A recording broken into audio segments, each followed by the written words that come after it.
1958, London, Oxford Street, lunchtime, hundreds of women on the pavement. Stop for a moment, think of the photograph, any street photograph from that era. London, Edinburgh, Leeds, look at them. Not one of them has disheveled hair. Not one has fresh makeup smudged on her face. Not one is wearing shoes that clash with her handbag. Not one is eating while she walks. Not one is looking at a phone. There is no phone, yes, but that isn't the point. The point is this. Every woman on that pavement is doing 10 things without even realizing it. Not rules, a system. And I want to ask you this. Why did Eleanor never look tired in public in 1958? Why did she never eat in the street without a second thought? Why did she never reapply her perfume in public? Why did she never carry her shoes in her bag? These are not questions about etiquette. These are questions about a system. The way women of that era carried themselves in public did the work of hundreds of products now sold to make modern women's lives easier, and that system was quietly forgotten, because if it were remembered,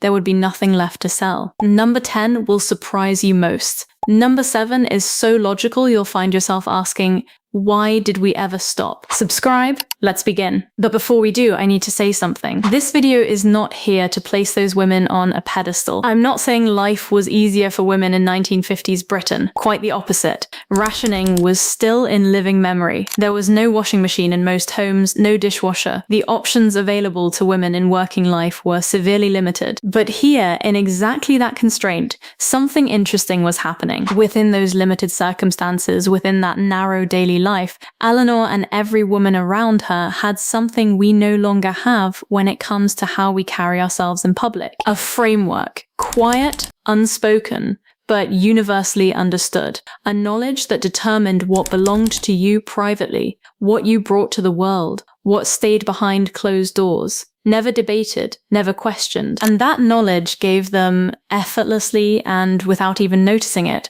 what we now spend billions trying to learn. Now, let's step onto that pavement. Marwan, she never ate in public. 1957 Leeds. Lunchtime. Eleanor has finished her errands and is walking home. She has a shopping basket on her arm. She is hungry. She hasn't eaten since morning, but she doesn't reach into the basket as she walks. She passes the bakery, glances at the window, and keeps going. She waits until she gets home. This seems strange to us today, but for Eleanor it required no effort at all. You simply didn't eat in the street, just as you didn't sleep in public, just as you didn't take your shoes off outside. Eating was a private act. It happened at a table nowhere else. Before this distinction disappeared, it was doing something quietly important. Eleanor was choosing when she ate. She wasn't eating simply because something was in front of her or because her hands were free. Eating was a ritual, time set aside for itself. Today, the fast food industry erased this distinction entirely. Eating on the go was sold as freedom, but it isn't freedom.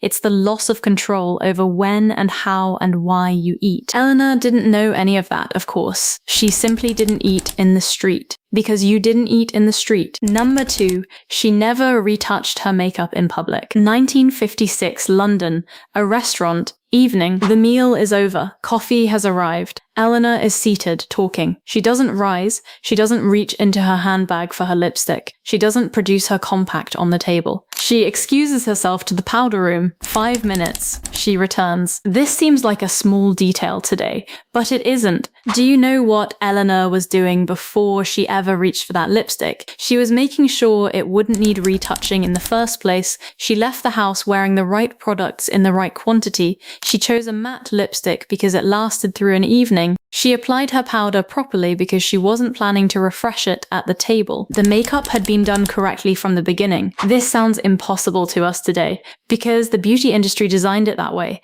Touch-up products, resprayable setting sprays, purse size everything, all of it built on the assumption that makeup applied at the start of the day won't last. That you will need to redo it publicly, repeatedly. Eleanor's makeup lasted. Because it had been applied well with the right products from the start, and she never considered that it might need to be redone at a table in front of other people. This also meant she was entirely present at that table, not managing her appearance. Simply there. Number 3, she never mentioned the price of her clothes. Eleanor runs into a neighbor. The neighbor admires Eleanor's dress. "Where did you find that?" she asks. Eleanor tells her the shop. If "how much was it" follows, she smiles and says, "A reasonable price." Nothing more. This didn't come from embarrassment, it came from a choice. For the British middle-class woman of the 1950s, price was private information. What you spent, too little or too much, reflected your financial situation, your priorities, your values.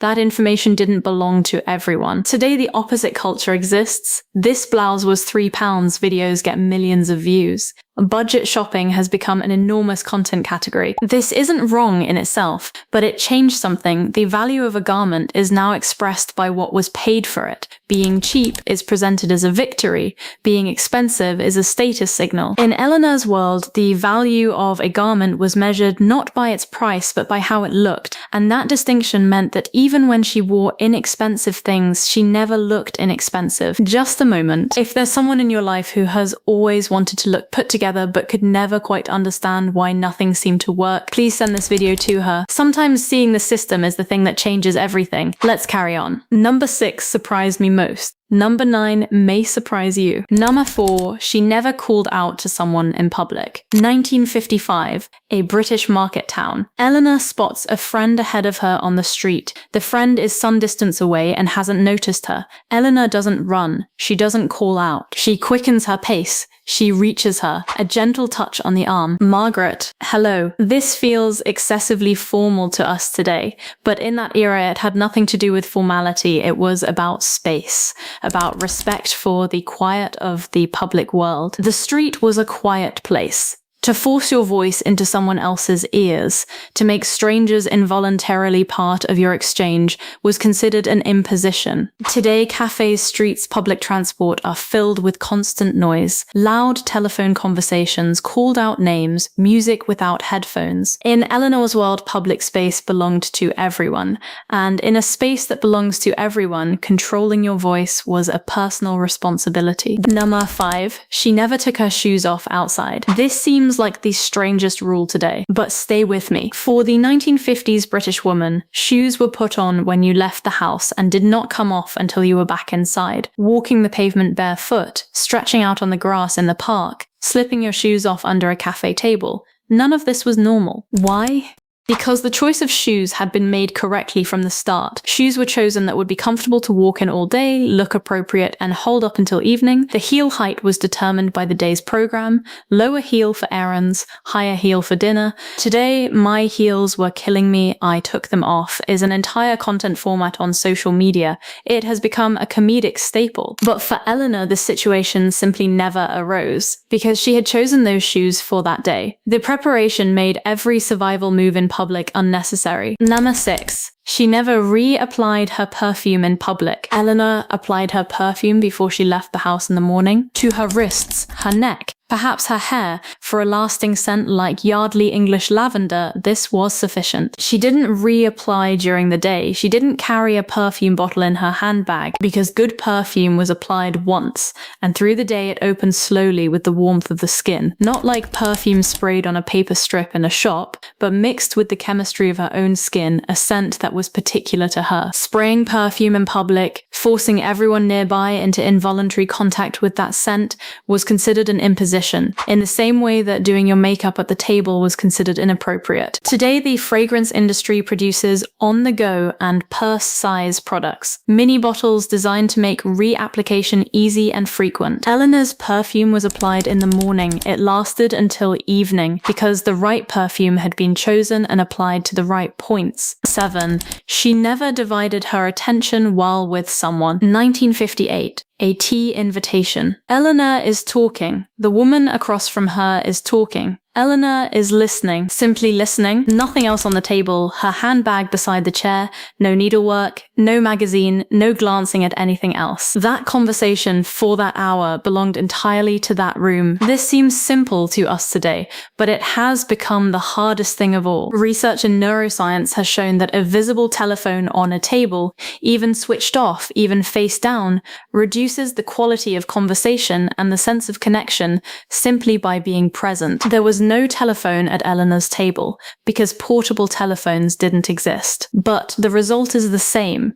The person sitting across from her had Eleanor's complete and undivided attention. Today, this requires a conscious decision. In Eleanor's time, it wasn't a rule at all. Number 8, she never showed her tiredness in public. 1956. A long Monday. Eleanor is at a neighbor's house in the evening. She is tired, but she doesn't show it. This wasn't suppression, it was a choice. In Eleanor's time, tiredness was a private thing. You told your husband, your close friend, your mother, but in public, at a neighbor's, at the tea table, saying I'm exhausted would have seemed odd, because going out into the public world meant being ready for it, being worthy of that moment. Today, authenticity culture insists that every feeling should be shared in every context. I feel terrible today content gets enormous engagement on social media. The pressure to be your authentic self has normalized the disclosure of every passing state. Eleanor did the opposite. She kept what was private, private.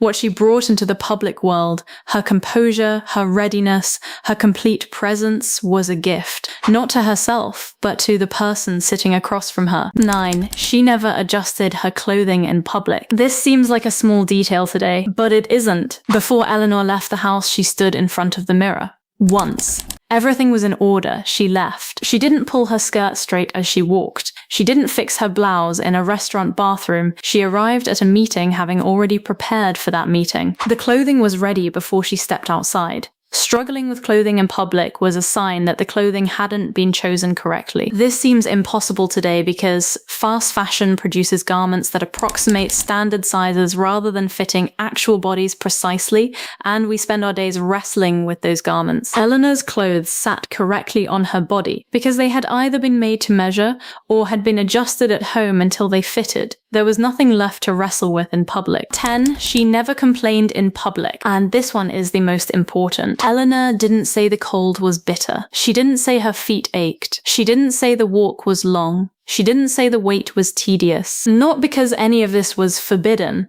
because complaint was a private thing, done at home, with your husband, your mother, your close friend, but in public, in the market, at a neighbor's, at a gathering, complaining was contrary to the spirit of being there. Going out into the public world is a choice, and with that choice comes a responsibility. If you've chosen to be here, the effort of actually being here is yours to make. This didn't make Eleanor unhappy, quite the opposite. Psychology research shows that delaying complaint, particularly small complaints, reduces their perceived weight. Eleanor came home in the evening genuinely rested because she hadn't been feeding and growing those complaints all day. And what she brought into the public world, that composure, that stillness, that quality of being completely present, was what made her memorable. Look at these 10 things again. Not one of them was really about etiquette. Each one is a distinction between what is private and what is public, between what belongs to you and what you bring to the world, between the time for preparation and the time for simply being present. Eleanor didn't draw these distinctions consciously. Her mother had drawn them. Her mother's mother had drawn them.